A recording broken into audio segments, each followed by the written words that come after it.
Next question देखते हैं teachers. Next question क्या बोल रहा है? Glomerular filtration rate can be determined by calculating renal clearance of. देखिए, जीएफआर को हम कैलकुलेट करते हैं, मतलब हमें क्या होता है, दो चीजें कैलकुलेट करनी होती है। एक होती है हमारी जीएफआर, ठीक है, और एक होता है दूसरा आरपीएफ। ये क्या है? दिस इज रीनल प्लाज्मा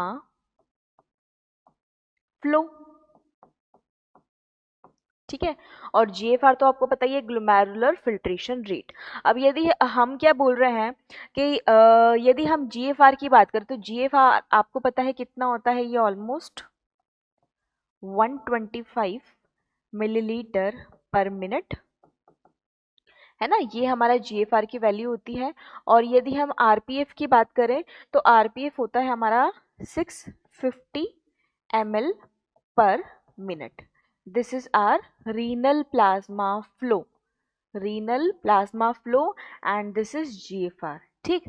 तो अब यहाँ क्या होता है कि इनकी कैलकुलेशन करने के लिए, फॉर देयर कैलकुलेशन, यहाँ पर क्या है, फॉर देयर कैलकुलेशन, यहाँ पर हम जो है दो चीजें यूज करते हैं।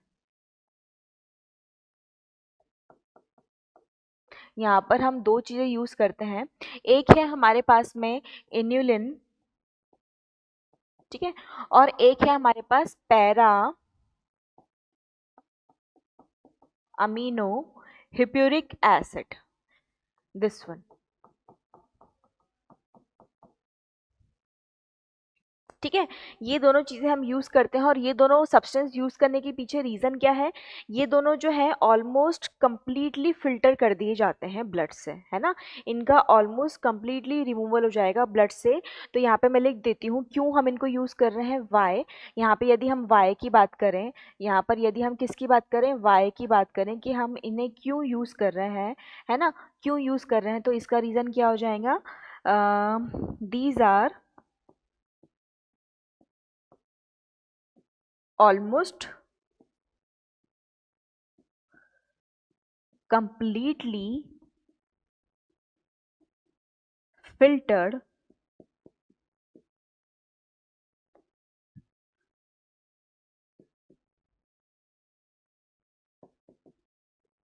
in a cycle। तो ये पहली मतलब हर साइकिल में, जैसे हम एक ही साइकिल में ये क्या होता है, ऑलमोस्ट कंप्लीटली फिल्टर कर दिए जाते हैं।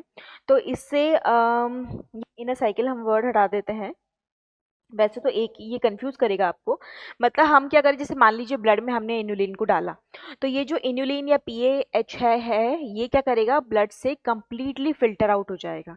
तो जब ब्लड से कंप्लीटली फिल्टर आउट हो जाएगा तो हम कैलकुलेट कर पाएंगे, इनकी क्वांटिटी को हम कैलकुलेट कर पाएंगे कि पर मिनट जो है वो कितना ये जो निकल रहा है। तो इससे हम जीएफआर और हमारा रीनल प्लाज्मा फ्लो जो है वो कैलकुलेट कर सकते हैं बाय स्पेसिफिक फॉर्मूला, ठीक है। तो इस रीज़न की वजह से हम इन सब्सटेंस को यूज़ करते हैं हमारे जीएफआर और आरपीएफ को कैलकुलेट करने के लिए।